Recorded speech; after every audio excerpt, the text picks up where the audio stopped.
Welcome to Enlightened Abroad, the podcast, with Derek Stroud. What if I told you this episode would change your life? Would you listen? With so much competition out there for our attention these days, it almost seems arrogant to ask for an hour of your time. But what if this next episode could shift your path and give you the meaning that you were looking for? And the meaning that you somehow felt like something was just wrong and you wanted to shift and you wanted to heal and you wanted to get into your body and you wanted to shake off these distractions that you have. Elizabeth Mayor did that for me. Not only is she a Kundalini Yoga teacher who talks about programs we currently run in our brain, in our society, and in our life, but she offers an alternative, an ancient approach to healing, and explains it in such a way that I can only say, listen and enjoy. I love this episode. I hope you get what I got out of it, and please welcome Elizabeth Mayor.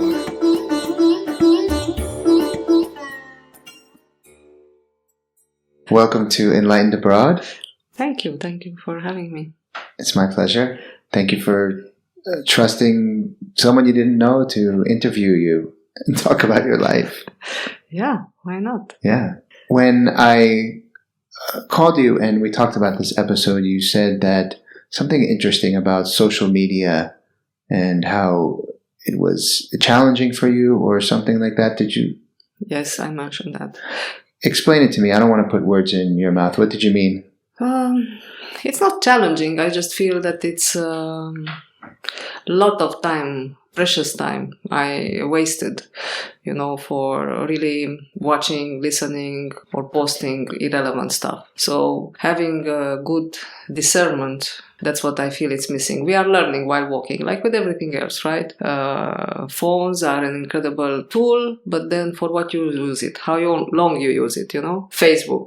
People, they just say, oh, I came off Facebook, I can't take it anymore. So I say, you're telling me Facebook was in charge. Just control it. So I find a way that I say 15 minutes maximum on the Facebook every day. How many? 15 minutes. 15? Okay. And whatever fits in that, and I have some people I follow, and I love the birthday things, and but I don't look at all the food pictures and family pictures, because it's just getting out of hand. You can stay forever, and you lose relevant moments of life. We are here to live, not to look at other people's news. We are here to make news, isn't it? So I just feel that it's just it's a matter of managing everything, because we are overwhelmed with technology, with everything. Everything moves so fast. Most of all, I'm not a young person. For young people, everything to manage it and to handle it was much faster. So things I do in 2 hours, my son does it in 5 minutes. So that's another thing. I need to have clarity. What it's a challenge for me, and what are things at my age I don't want to spend time with. It's just being clear where you are, what you want to be in your life, what you want to do. So it's not like judging. Some people, they love to be all day long on their Facebook, and I am not here to judge. I'm just saying how I live this and how I'm trying to live my life with it and around it. Yeah, and don't you think, though, that there's something else at play? Because, I mean, not everyone, I don't want to generalize, but a lot of people are hooked, myself included. Mm-hmm. I know that I'm aware of it. I get a reading that says you spend 6 hours a day. Oh my God. Yes. Some of it is my navigation ways. So you can take off a couple of hours, but I'm aware of it, and still I get hooked, and still I want to go and go and go. So don't you think there's some other thing? I mean, you say it in a way that's very simple, but you're able to do it. But do you think there's something else going on or grabbing our minds? What's going on is that I always tell my children, knowing something becomes a burden if you can't apply it in your life. These days we know a lot, right? We are aware. You are aware it's not good to be 6 hours on the Facebook. You are aware that you shouldn't drink more than 2 glasses of wine. Or you are aware you should not stay up every night until 2 o'clock in front of a screen. We are aware of so many things. You are aware what should be your healthy diet. but you are not doing it. So in the top of it that you are not doing whatever serves you, right, it becomes a burden because you know it. So you are stressing deep in the back of your mind is there. Oh, I'm not living right. So I am a yogi. I kind of live a yogic lifestyle. And I must say that having that lifestyle, it first and foremost, like in Kundalini Yoga, the technology is there. It's a given. It's not something as a teacher I come up with and I am a star. No, I just pass on thousands of years old technology. What I pass on and how I inspire my students is my presence.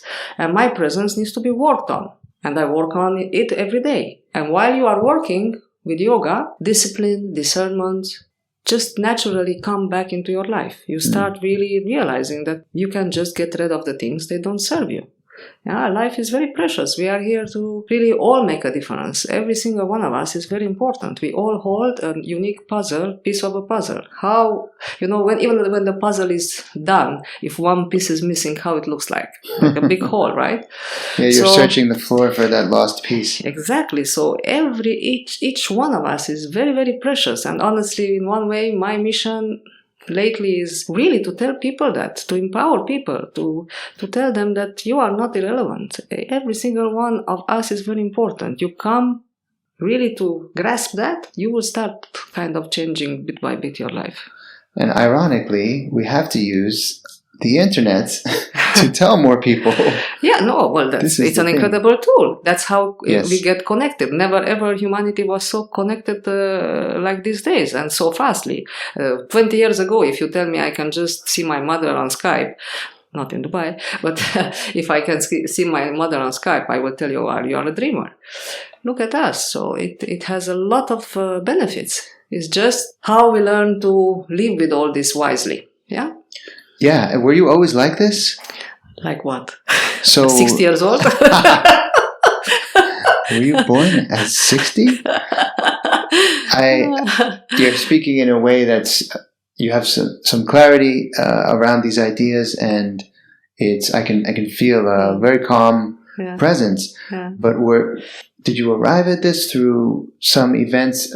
What I'm asking is, people struggle through these attachments through life. Yes. And I think different levels of letting go happen. Yes. Some people are blessed with more, some people less, some people never. They grasp to the end. How did you arrive at this now thesis, I guess, or working thesis of your life? We are all work in progress. It never ends. If I look back to my life, I must say that I feel very fortunate that I was slammed by life all over. I have very intense experiences of almost everything except direct death on my family, except out of age. Everything else, divorce, war, abortion, name it, disease, kids. I don't know how to explain to you. Sometimes I'm shocked when they come to me that I can relate directly almost to everything. Mm. So it's like almost like life gave me like homeopathic, enough to learn, but not too much to die out of everything, So that makes me, I feel that's why this is my authenticity. This is because it's totally different. I tell you, I'm a yoga teacher and I read about divorce. You are going through a divorce, and let me tell you, and in the back of the other person's mind, you have no idea what's that. But when I tell you I am a divorced woman, I raised a child on my own for a while, so I can relate. When you can relate, I lived in countries. I lived in Lebanon when the war was there. I kind of experienced almost everything. I am born in a communist country. I know how is, I am born in Romania during Ceausescu's time. I know how is to lack total freedom of speech or even of traveling and everything. So I went through quite intense experiences, and now I think I am reaping the benefits. Now I can share all that with people. I can uplift people from my own experience. This is my golden well, I can, and I can see on the people, it's, I touch people's hearts because I have my own story to tell. Instead of I tell you, do this, do that, and I act the wise woman, I tell you, I went through this and this is what I did. Yeah. This is, it's like I can relate directly. Why do you think that you took that path then? Because other people have experienced these things in life too, but they take another way. And what made you want to take the positive spin and start to uplift other people? Since my young age, I just love people. And I was always the protector of the underdog. I would never stand up for me. My biggest challenge is to see this in myself, to find the self-worth. It took me quite a long time, and this is why I tell all these beautiful young people are coming to Kundalini Yoga classes, you are so fortunate that you start this journey so early. I wish I had this yogic knowledge at my age of 40 or at the age of 30. So many things I would have done maybe differently, but still I am blessed with my life. I just said it, I am blessed for everything. But earlier you start, the more you understand the complexity and magnificence of a human being, more you can live your life at a different level, and you can really serve others. So I just love people. I love observing people, and I love to be at service. But of course, being a married woman, kids, everything, there are priorities and there are cycles in life. That's another thing I tell, for example, young mothers, which are waking up and they are very aware these days and they are like, oh, I want to do this, I want to change the world. I'm like, no, your children are the world, your children are the future. There is nothing more important than if you chose to have a family, to have a husband, to have children, that's your priority now. Because in no time they grow up, they fly out, and then your time will come for other things. So just accepting that there is a flow of life, and then just flowing with that graciously, So these things came easy to me? No. Lots of pain and lots of very intense experiences. But I'm here, I'm alive, and that's what matters, yeah. What would you say to someone who is 60 years old or in your position of age of life and they didn't find that? I mean, do you think it's too late? Never too late. So what can they do? Well, first and foremost, go out of victim mode. Accept full responsibility for everything in your life. That's the first step. Most of the people are stuck in my husband, the government, my mother, wherever, No. I always tell people, if something good happens to you, say, I was good. Shit happens, excuse my language. You can say that here, it's okay. All right. You immediately blame, you look outside. And until that's there, by the way, when I was studying trance dance with Wilbert Alix. Sorry, can you repeat that? You were studying what? Trance dance. It's a form of dancing and dancing blindfolded, and it's a very deep transformational journey through dancing, and it's basically a shamanic way, neo-shamanic way of transforming with dance, with body movement. And Wilbert Alix, on the first day, we were in a course for 10 days. Sorry, who is that? That's the... Wilbert Alix. He is the main teacher now of the registered trance dance. Okay. And don't lose the story, but what we'll do is we will put these names in notes. All right. So then people can go, because I want people to be able to check it out. Yeah. Okay. So tell me. So, first day in Portugal, he was very controversial and he was really pushing out buttons. I was in that period in my life, I was the light worker. And the first thing he said, oh, you are all light. What's wrong with darkness? People grow in light, but they transform in darkness. And we are not ever working with victims. And honest to God, I spent the first 3 days of that course. I was sure I want to kill this man. My only question was how? Because I said, I can't believe I came to this course. I spent all this money. I'm here away from my family.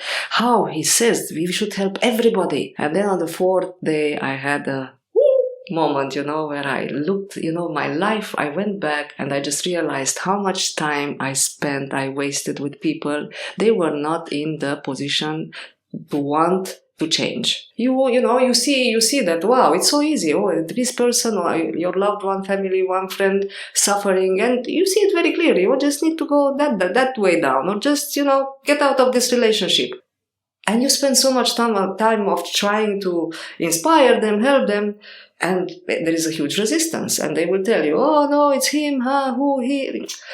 And you keep going because you don't realize. For me, this was one of the best teachings, because since then I learned, when somebody comes to me and tells me somebody else is, has a fault in whatever happens in their life, if I can enlighten them with the sentence like, please do take responsibility for your life.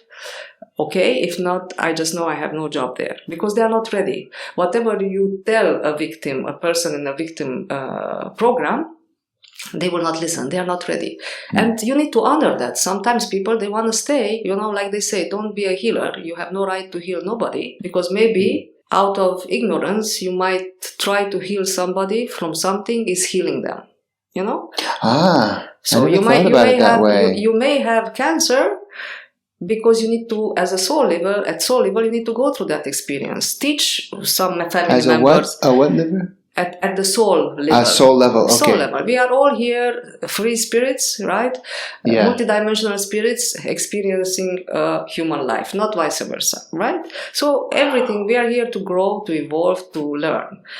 So how can I always, even my prayers, people, they say, oh, pray for me for that, for this. I said, no, I never pray, not even for me, because I don't know what's good for you. I don't even know what's good for me. I always pray, I don't know what's good for this person, but whatever is the best for everybody involved, hallelujah, please, because I don't know. This is amazing. We are afraid to say we don't know. And there is so much knowledge out there, and everybody grasps one crumb, and we think this is it.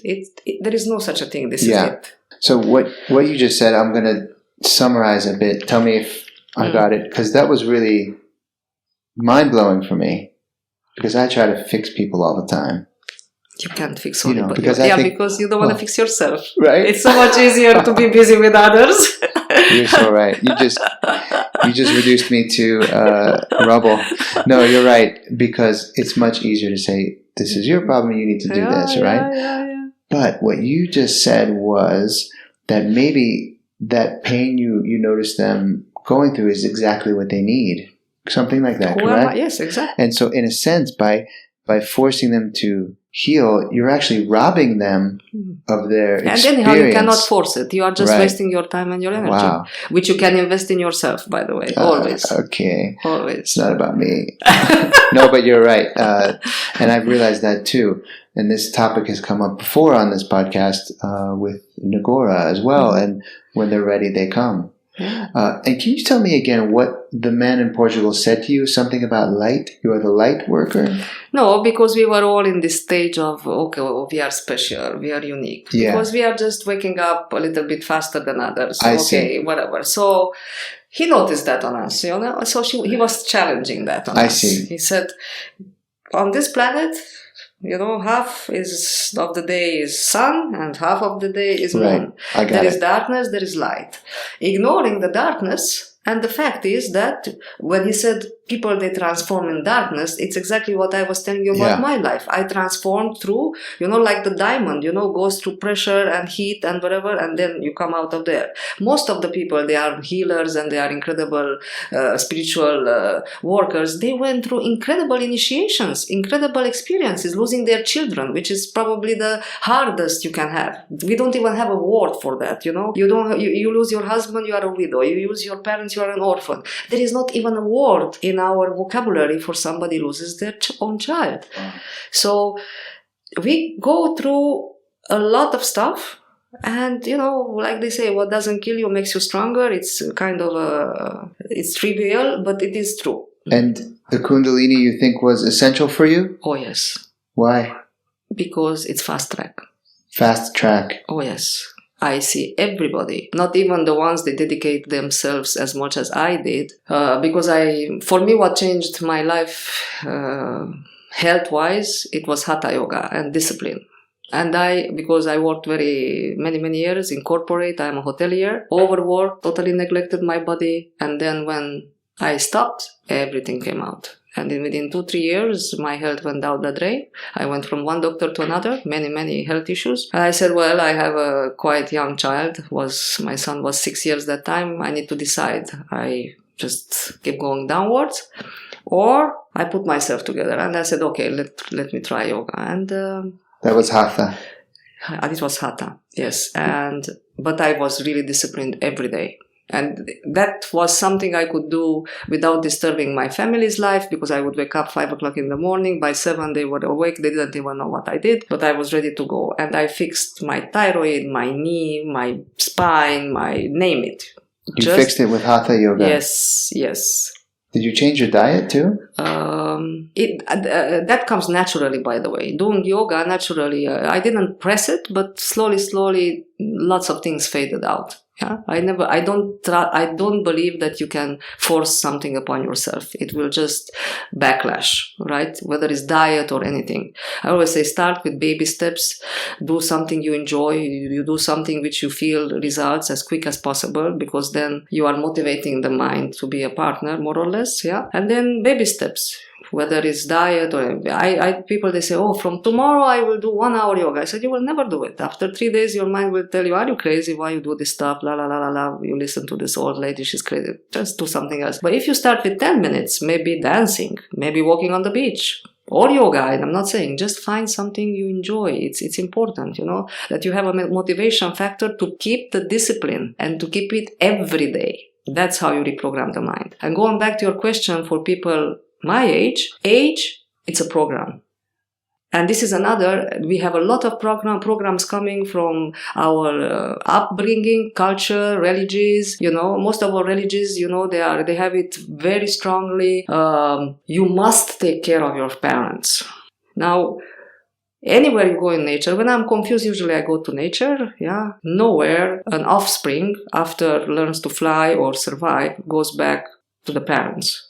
Neither of their parents, they chase the offsprings to take care of them, There is a flow of life. I come first, my children after. So I'm responsible for my life, not vice versa. And, we are human beings. We are social beings, social animals. We do help one another. That's why families are there. But to make it like it's a must, it's a very destructive program. And that's what I tell my children. You are not responsible for me. My health, my body is my responsibility, and I want you to live your lives. I don't know what happens tomorrow. I might, something falls on my head and I have a coma or whatever. I tell you now, please do put me somewhere and live your life. Also, what's happening when you have this program in your mind and look around you. I am flying, I'm looking in the airports. How many elders are at their age of 50, 60 already on wheelchairs, overweight, So somehow I am like, with this program, I can do whatever, I can eat whatever, I cannot exercise, because my kids will take care of me, because I took care of my parents. So there is so many programs diet need to be deprogrammed. Diet? There is a big need to get rid of those programs. Yeah. Because we are kind of enchaining. And by the way, the millennials and the new generation is not like that anymore. And we say, well, they lack compassion. No, I think they make more sense. They are just looking at us and they are like, really? That's how you want to do it? No, I don't think I agree with that. How do you think that they make more sense? Like I was told, you must respect older people. No matter what, even if he was a child abuser, even whatever, he's an old person, you respect it. These kids today, if you don't earn their respect, they don't respect you. And it's as simple as that. And it's many, many things like this. They just don't take this, because, this is said, the school says so, or my dad says so. They use, God gave them a mind, God gave them intelligence, a body, and they use it. They question more. They have some clarity, they don't allow the programs to take over so easily. Why do you think that is? Because there is evolution, thanks God. Oh, what? Because there is evolution, thanks God. It's a new generation. The new kids, if you look at the young kids, they are born for the house of the future, which we cannot foresee. Yeah. We have no idea how this world is going to look in 20 years. Yeah. Did you imagine this world today, 20 years ago? No. I was scared to touch a phone. My first phone I've seen, the one you pick up like this, I was, 30? And now you're doing a podcast. Exactly. Is this your first podcast? No, I did, but not on this way. I had some interviews, but not podcast, yeah. Yeah. Well, one of the things I like about podcasts is that it's a long-form conversation. So at the same time, texting, everything's short, Twitter, so quick, emojis. It's very nice. I'm really enjoying it. Yeah. Because it's like a flow, questions, it's nothing prepared and whatever. I love it. Yeah. Yeah, and I love it too. That's why I learn a lot. And some of these, they go 2-3 hours. But when you think about it, if I'm driving to Abu Dhabi, it's 2 hours, and I can get one podcast, and I learn so much. But if you watch the news, it's little bites, So I think to your point is that, these things now they're coming back because we're starving for real conversation. These issues are complex. You can't do it in a tweet. You can't solve the world in a news half-hour news show. So but people are ready to listen when there is content. Even me, I'm 60 years old, but my patience spin. Even here, I'm here by the Mayan calendar to learn patience. That's my main lesson. But it's empty talk for me. After 7 seconds, I just switch off. Was it always like that? No, lately it's getting, I just don't want to spend time with empty talk. And I prefer to keep quiet. Change? Okay. I keep quiet and I just drift somewhere else. I let you do your empty talk. I am not really a partner in it. If I want to be polite, if it's really, I can just leave, I do that. Because why? Why shall I just blah, blah? Yeah, and I guess silence is better. Silence is better. Yeah. Yeah, and as a hotelier, you must have had to do that all the time, right? Yeah, but even as a hotelier, you can choose whom you talk to, how long you talk to, it's like you meet very interesting people. On contrary, because you work so hard, many times you don't have time to have a conversation with some people you will be really very interested to talk to. So that's another.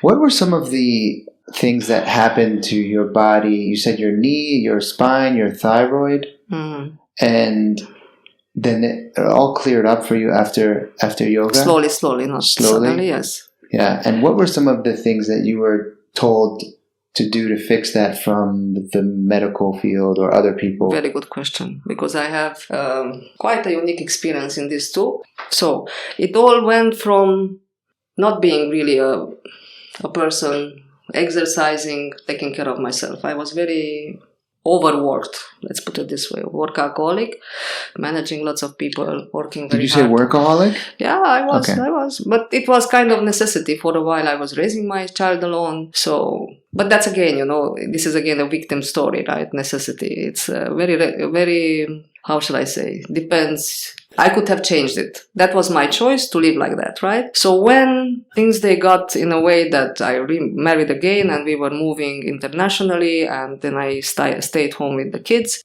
suddenly, first of all, because we identify with our positions, with our salaries, so suddenly from being a manager and being who I was and earning good money, I became by choice as a mother, a housewife. So that hit me psychically heavily. Yeah. Because you said you had the title and then you felt like you had no title? Is that why? Or I just felt like you started this, who am I? Identity crisis. Exactly, and that's what happens with men also, if in high positions, when they retire, that's it. They feel, I've seen it with my father, that he's not worth nothing anymore, because we identify with so much lies, we don't see whom we are. I remember I was in New York, I was a bartender, and when they had the financial crash in 2008, and all of these men who came in with their black Amex credit cards, before, buy around, and they're very powerful and influential. They lost their jobs. They came in, bodies, hunched over. So sad. Asking me if they could get work at the bar. And I thought, what? My first thought was, oh, you're not going to tip me anymore? But then I was like, wow, this is so...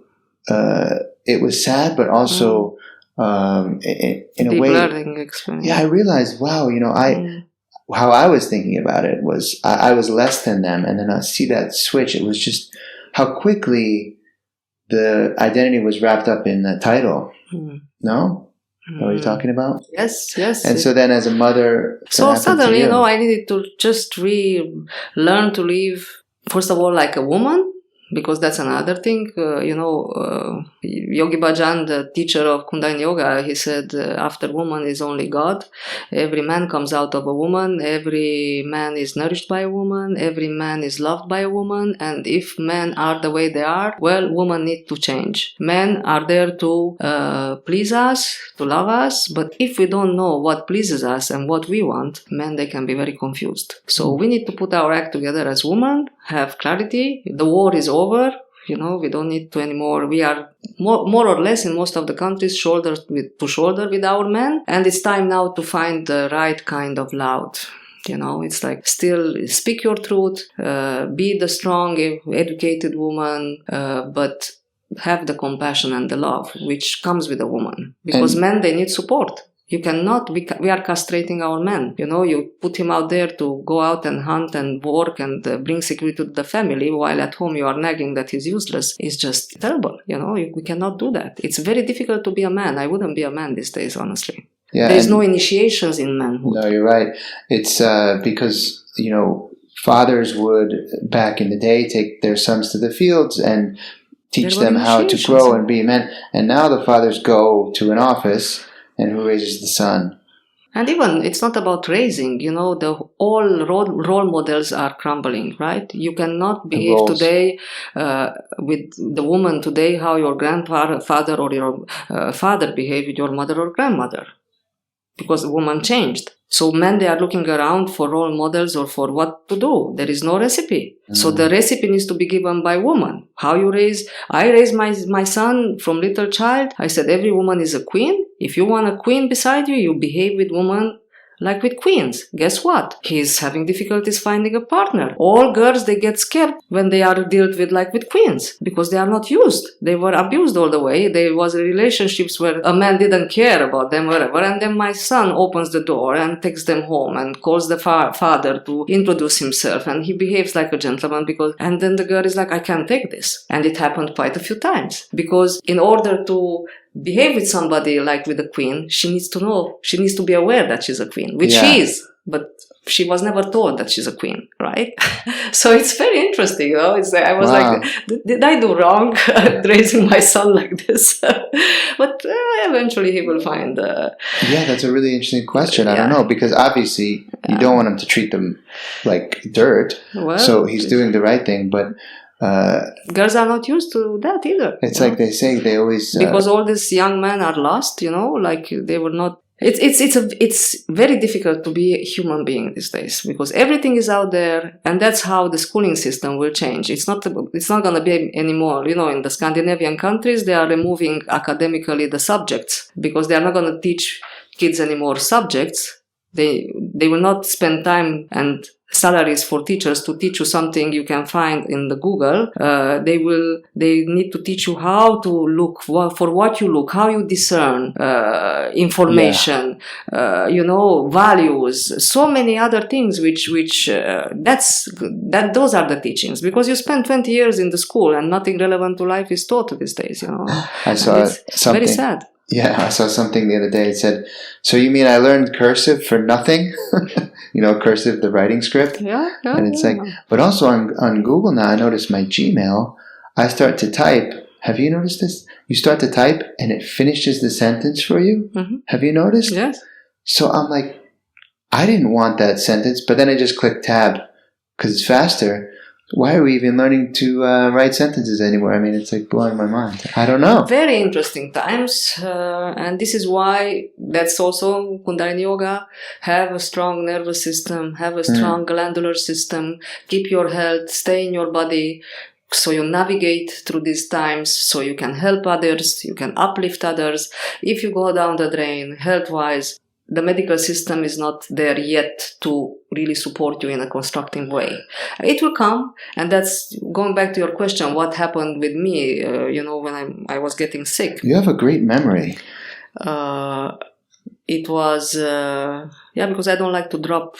You ask me something and then but you remember that. I forgot that. it's my duty to remember if the question was addressed to me.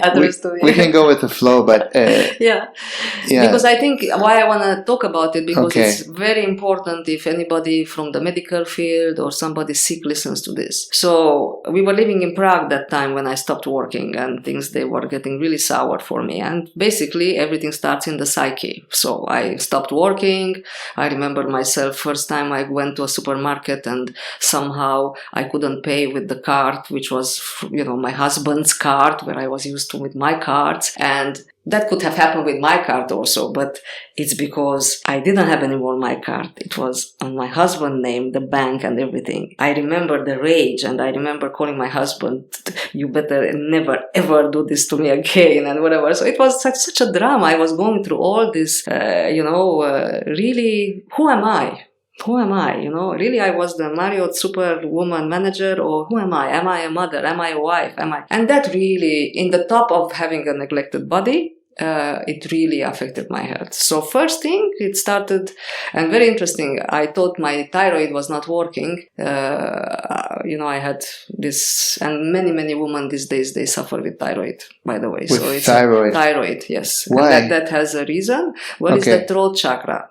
It's the truth. It's our speech, how we speak, what we speak, coming, to after thousands of years of hush for women, now we can speak up. How we speak up, how it's very complex, right? And also toxicity, and also women being out of their comfort zone. Before they were safely kept in families. Now we are out there, kind of making living in a man world like men. But meanwhile, men, they cannot bury children. We still bury the children. We still raise the children.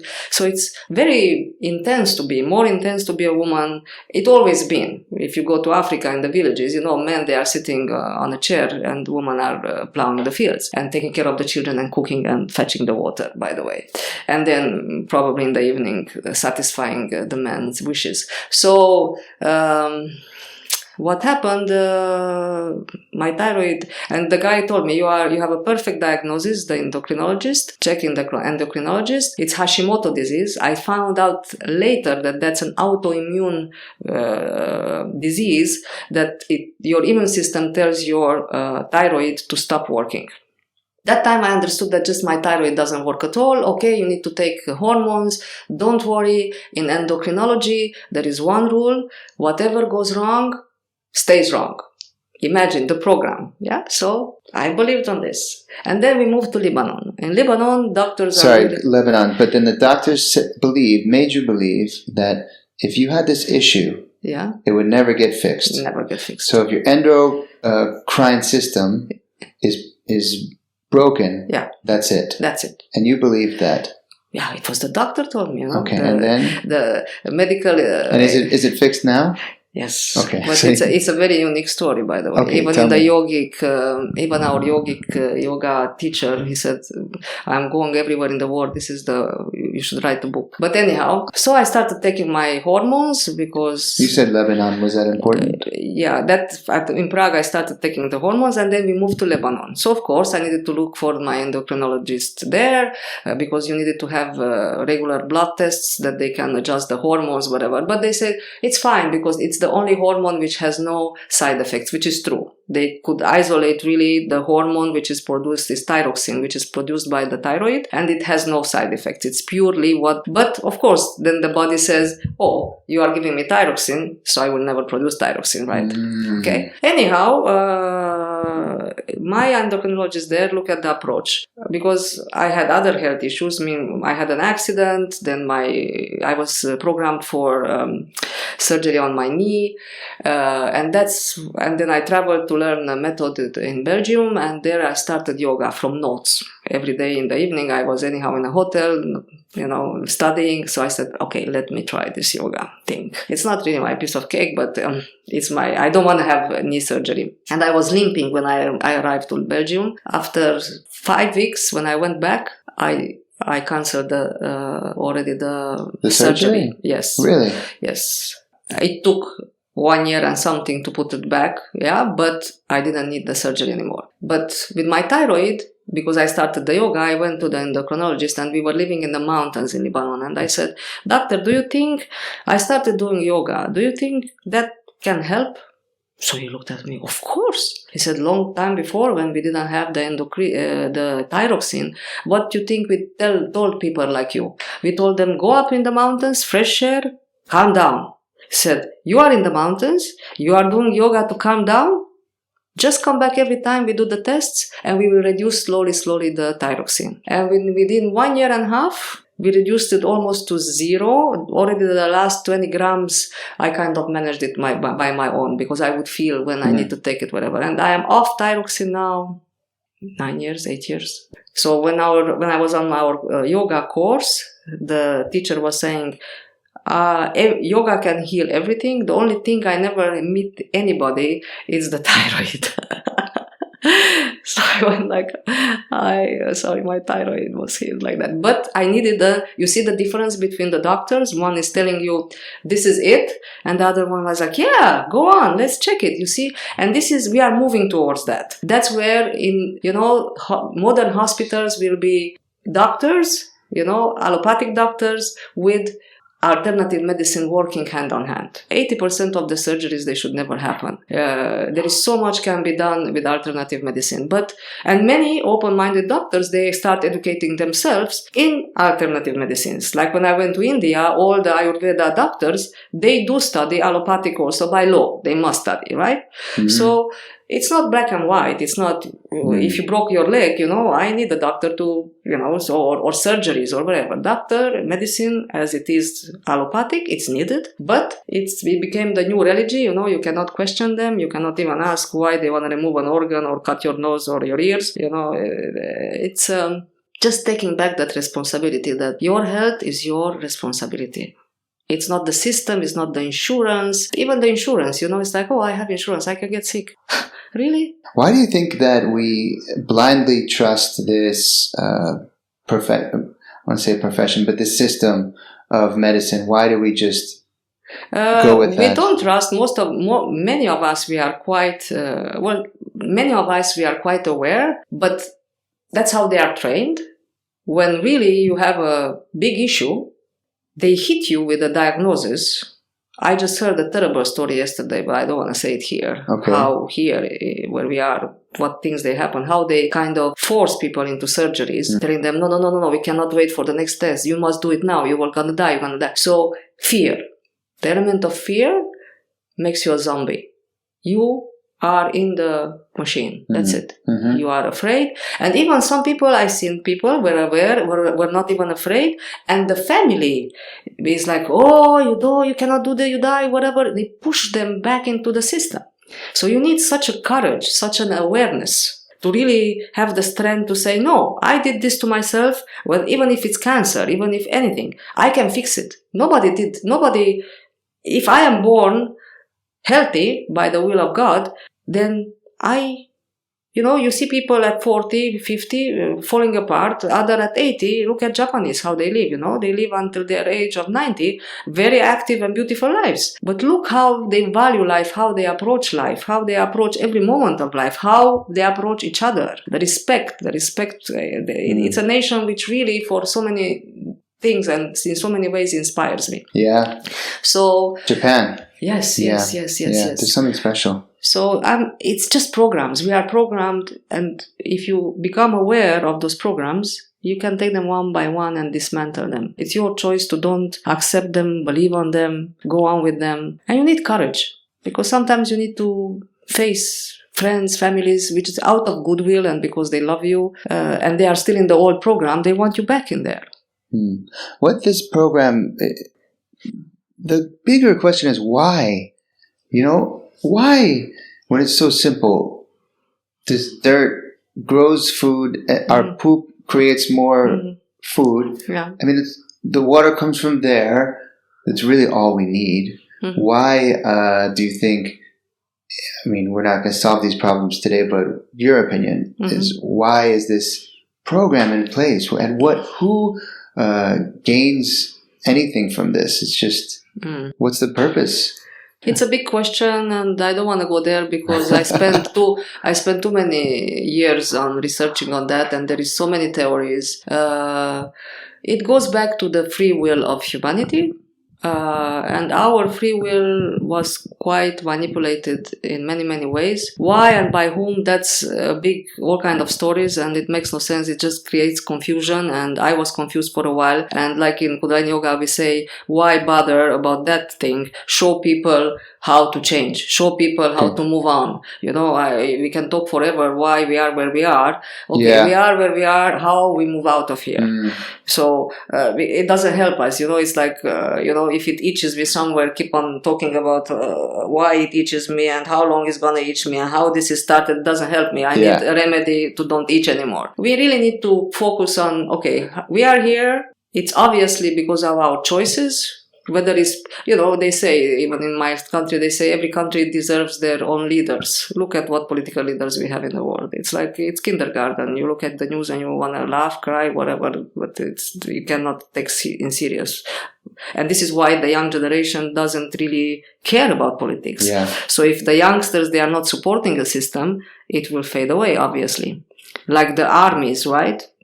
Young men, they don't want to go to army anymore. Guess what? All the armies are dismantled. It's only the paid, in Europe, everywhere, it was mandatory, the army. Why do you think they stopped it? It's because, whatever? No, because nobody wants to go anymore. Young men, they don't want to spend their life there. So it's just what we vote for in every single, and it comes down to every single moment in our life. Even what you think about, what you speak about, everything is important. Can you tell me more about Kundalini Yoga? Yes. Theories? Well, I want to know maybe it's just my perception. Yes. It seems like a lot of women is very female heavy. Is that just here? Or all yoga is a lot of women because. Why do you think I do yoga all the time? No, because again, the program in the men. If you think in India, for thousands of years, only men they were yogis, right? But Yogi Bhajan is a man. Yeah, is he still alive? No, he died. I think late 90s. All right. So. It's not about woman or man. It's again going back to how Western men are programmed. Oh, it doesn't look mannish to just sit there on a mat. But but Kundalini especially, there's nothing that is female specific, right? Is it? No, there are a lot of men and they are coming heavily. Okay. I have sometimes classes, they are all men and they are all Arabic really? Men. Yes. I didn't know. I just thought maybe there was something in it that was... there's a female spirit aspect. Maybe it comes from it because we have a lot of classes only for women. Like Yogi Bhajan there are even books. By the way, I advise every man to buy a book called Man to Man. Man to Man. Man to Man, yes. He spent every year... That's Yogi Bhajan? Yes. Okay.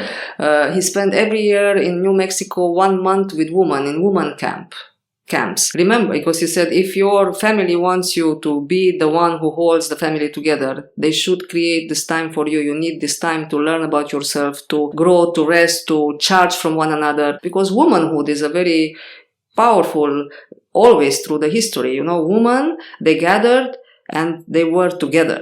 That togetherness now it's broken, we are against one another, taking each other's husbands, being jealous on each other, where womanhood in smaller communities were there to support one another, whether it was when they bear children or, because they were living in smaller communities. But again, so he spent a lot of time with the two genders separate also, to just make men understand what is a man about, because we are different. Yeah, I just did an iris reading with Divanshu here in Life in One. He's a Tibetan healer, and he was showing me the charts of the iris. If you look man and woman, the difference, it's like two from different planets. It's a different complexity. So, but together, we are complete. We are completing each other. But not knowing what is a man and what is a man about, and not knowing what is a woman about, that creates all the confusion where we are today. And in old times, they were the elders of every village community until now, if you go, which they were initiating. The girls in the womanhood, now you are initiated. Hey, you got your menstruation? Watch out. Don't sleep with nobody. Watch out. From now you can get pregnant. That's not initiation in womanhood, or men. When you become a man these days, you can watch porn, you can have girls, you can whatever. 80% of Italian men, they are 40 and they are still home with mama. Mama cooks the spaghetti, good life. Why you should take responsibility of a family? And women, they always want a man who secures them. For a family, you need that security to see it in a man, some commitment, even if you don't marry him. But like Sadhguru is saying, some people, marriage is probably not the best establishment, but we didn't come up with nothing better. We are all like, well, marriage is not good, whatever. But when you were 3 years old or 4 years old, if anybody asks you, how would you like your parents to be, married or not, I am sure you will vote for them being married. So if you want to have children also, that commitment and that security is there with this vow. It's a sacred vow. Yeah. But it lost its sacredness because we are just away from sacredness of everything, and we need to go back to that. Well, do you think it's going back or it's going forward? It's going back. It's going back. You think we need to go back? No. We will stay, we are keep evolving, but we need to find whom we are, our values, what it means to be a man, because at physical level, you still have that body, you have a psyche, you have a mind, you need to explore that, and that's what yoga is about. And that's what Kundalini Yoga is, a very powerful technology, and when he brought it out from India, he knew that there will be very difficult. We know that it's a transition of ages from the Piscean age to the Aquarian age. And say those again. From the Piscean age, 26,000 years cycles. Okay. We are entering the new cycle, which is called the Aquarian age. Right? 26,000 years? Yes. It's cycles within cycles within cycles. We just finished 26,000 years? That's quite special. Yes. It's just in the 2000s, 2012. Yeah, 2012. The time is really not exactly on the year, but we are on a big shift of ages, and he knew that the yogis, they knew, and all the indigenous people, it's not just the yogis, starting from the Quechuas in Peru, from the Maoris, from the Native Americans, they are coming back, aborigines, they are coming back because they are the wisdom keepers of this earth, humanity. Okay, where does this come from, this timeline? Is it a calendar? Is it astrology? Is it... No, it's well known by astrologists, by all the spiritual knowledge. It's a spiritual calendar? Oh no, it's a cycle of the earth. It's a cycle of the earth, time cycle. Based in Mayans also. Based on what? Sun? Astrology, yes. Okay. The movement of the planets, yes. Okay, got it. Got it. Yeah. So he said, well, in no time we will be all crowded in big cities, disconnected from nature, disconnected from one another, and living the illusion that we are disconnected from our creator. And that will mess us up heavily. We are 7 billion people on the planet and never been so many lonely people. So he said, we need a technology to help people. And people, which they don't have time to go forever in India or up on the mountains because they will be in families, working, stressed, poisoned, everything, what we are in the big cities these days. So we need a technology, and he called it Kundalini Yoga is the technology for people living in a household. Not people, monks, they keep chanting and they are up there. No, we want a technology for people like you and I. We have a so-called mundane life, everyday life, and we want to keep in shape.